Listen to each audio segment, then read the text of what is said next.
I'm the Tangwar teacher. I would like to welcome you to this video series that you are about to begin. You will learn the English mode Tangwar character set created by J.R.R. Tolkien many years ago. He used it to write things such as Lord of the Rings and The Hobbit and many other books. It was specifically designed to write the Elvish language systems.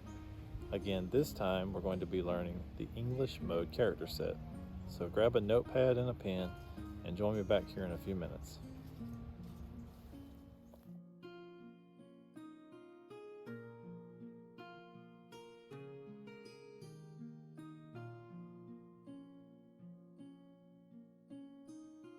Welcome to Lesson 1. The chart that you see before you contains all of the Tangwar that will be used throughout this video series. There's no need to worry about all the details that you see here on this chart. You can come back at any time during the video and use this chart for reference. We are going to take our time with every Tangwar character that you see to not only be sure that you know how to line them up properly on a page, but how to write them correctly. So let's get started.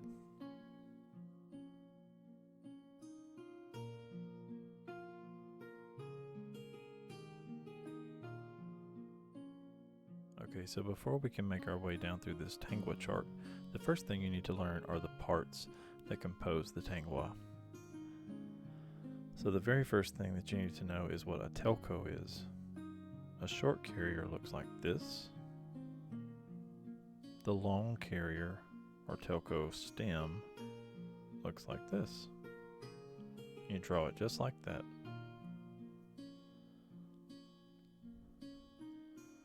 Okay, so the next thing that you need to know is the piece called the luvar.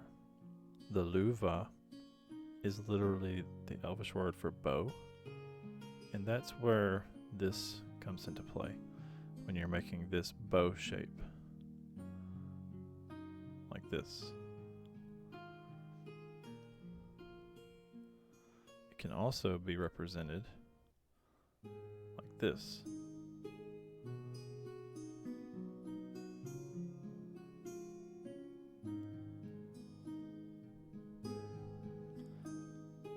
Now the third thing that you need to know is the Elvish word for mark, which is teta.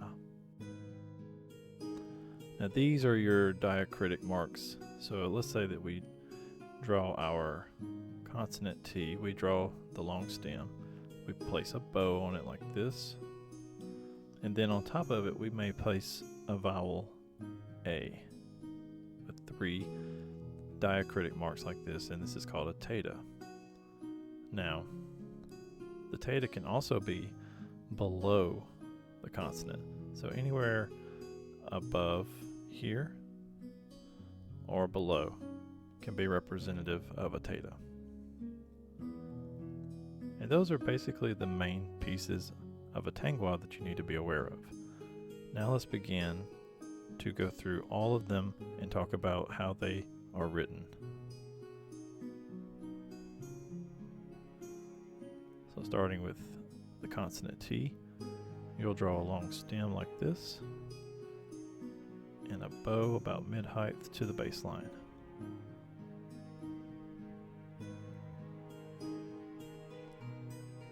For the letter P, we will do a long stem like this. We will do a bow, and then we will draw a line across the baseline. It kind of looks like an English P, so that's fairly simple to see. Next up we have the Tangwar that makes the CH sound. So we draw a bow like this, and then come up and draw straight down into a stem.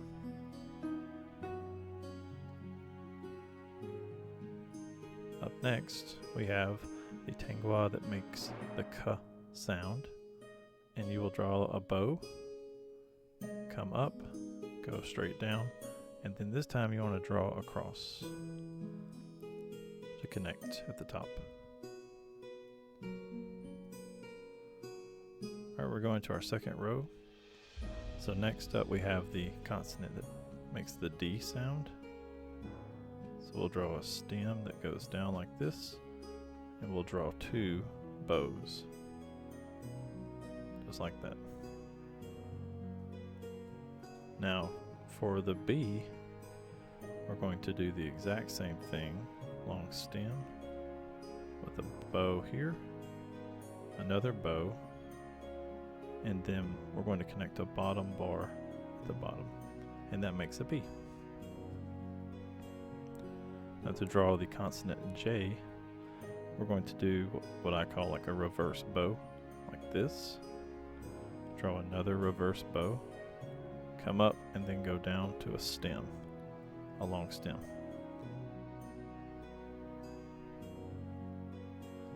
Okay, up next we have the consonant G. We'll do a reverse bow, another reverse bow, come up and go down into a long stem, and then we'll draw a bar on the top of the tangwa, and that's G.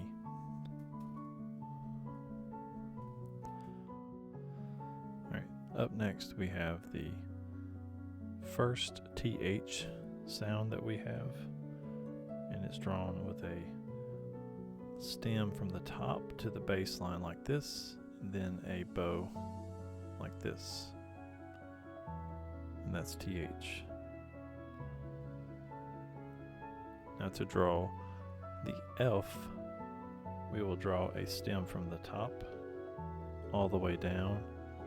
We'll do a bow to the bass line, and then connect the bottom with a bar. That's F.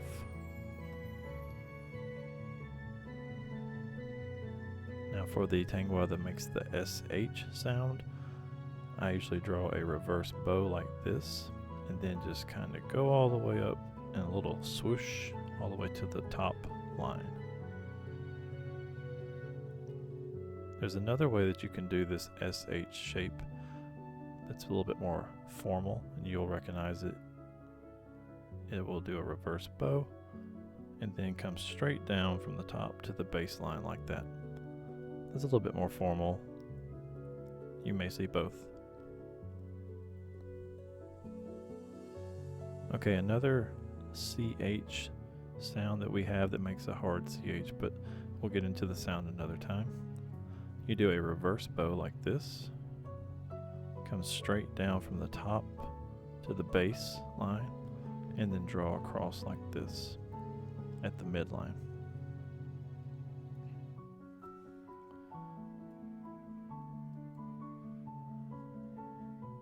Alright, up next we have our second TH sound. It goes from the top line all the way to the bass. Then we're going to draw a bow to the bass line from the mid, then draw another bow down to the bass line. That's the second TH sound.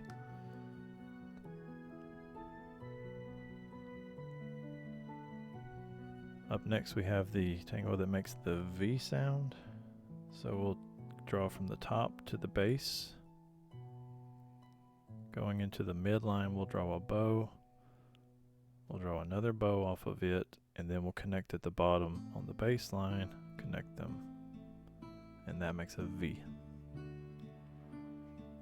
Up next we have the tangwa that makes the ZH sound. It's a reverse bow like this, another reverse bow, and then come from the top down to the bass, and that's ZH, ZH.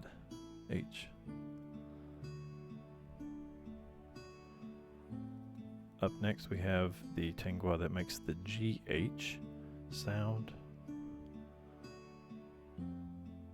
So you'll draw a reverse bow, another reverse bow, top to the bottom, and we'll connect it at the mid going across, and that makes the GH sound.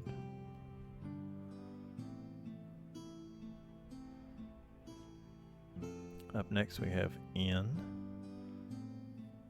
So we draw a short carrier or telko, then a bow, and then one more bow, and that makes the letter N.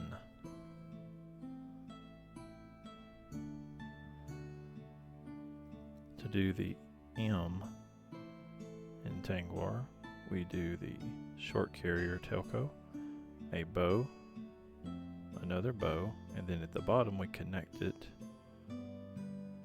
together. And that actually looks a lot like an English cursive M.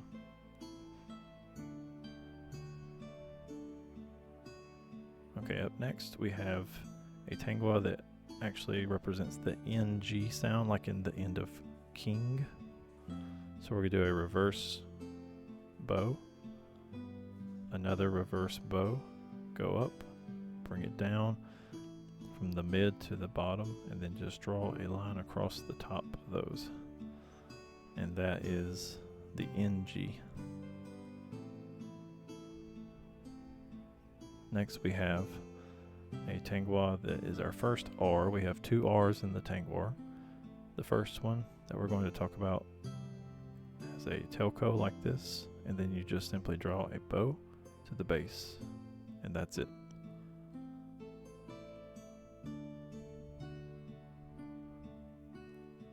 Next, keeping in uniform with that shape, we'll go ahead and draw the W.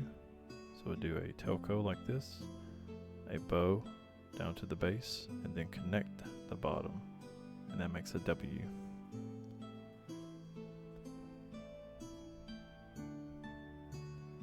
Alright, to make the Y Tangwa, we're going to draw, it almost looks like an English U, but we'll do a reverse bow, come up to the mid, and draw a telco like this. That's a Y.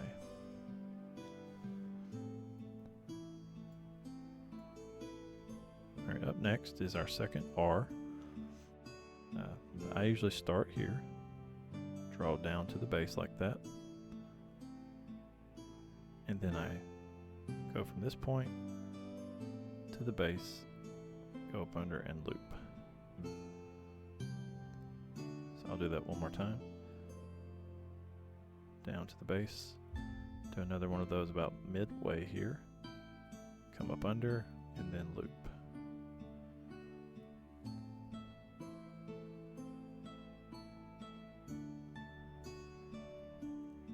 Alright, so next we have L. We're going to be around here in the mid height here. We're going to start right below and kind of do like a swoop like that. Then we're going to go below the baseline like this and come up. Now this is a more italicized way of writing it. There is a more formal way to write it, which would be more just straight across like this, and then keep it more structured like that. That's another way you can write it. You'll see both.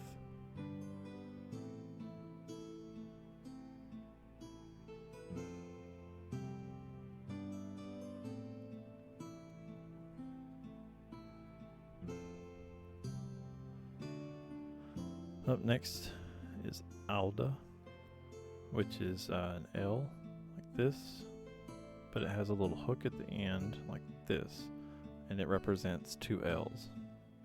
And we will be covering that in this course.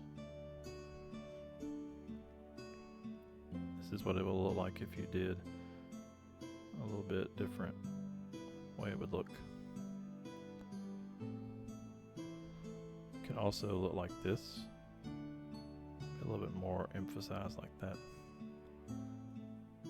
All of those are possible things you might see. Alright, up next we have the S sound. It's our first S. There's several S's, but we're going to cover two in this video. So the first one is this S. It starts at the top, goes around, and it almost looks like a number 6, like that. I'll draw that one more time. So it can sort of look like more like that. Sometimes you may see it more emphasized like this. Just depends on the writer, and all those are fine. Just however you want to do it. So the second S that we will cover It starts around here at the baseline, goes up to the mid with sort of like a bow, but it just kind of sweeps around and curves in like that.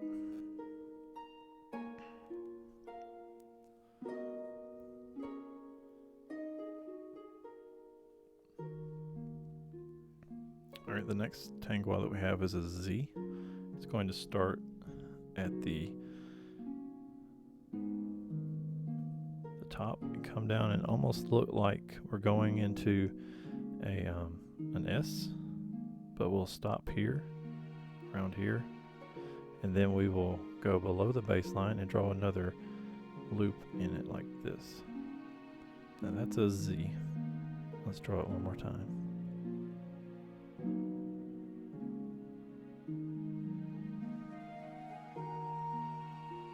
Okay.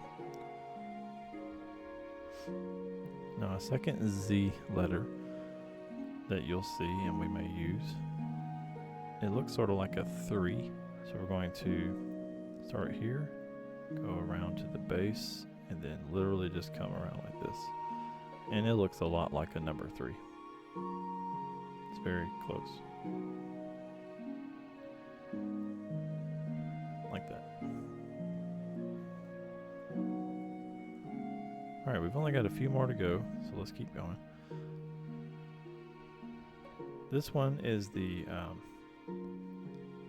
letter H in Tangwa. The Tangwa H. It sort of starts at the top, sweeps down to the baseline, and then you go from the mid height all the way down to the baseline. That's one variation. Here's another variation. You can actually make your top start lower and then come over like this, and then from the mid height go up like that. You may also see it like this. Mid height go down. All three of those are possible variations that you may see depending on the script and the writer. All of those are H. Okay, so the next one that we're going to do is WH, like in the word what and why. So here's a formal way of doing it, and then I'll show you a more, in a way it's kind of a cursive style maybe. So it's almost like a D. Kind of do this, come down, like that. That can be a WH.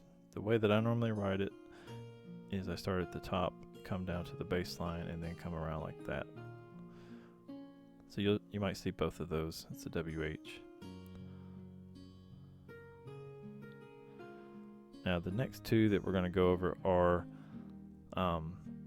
so what I call like helper Tangwa, and we'll discuss those later on in some other videos, but for now we'll just focus on the shape like that, and then we'll draw one that looks like a C like this. Those are fairly easy, so just practice those shapes.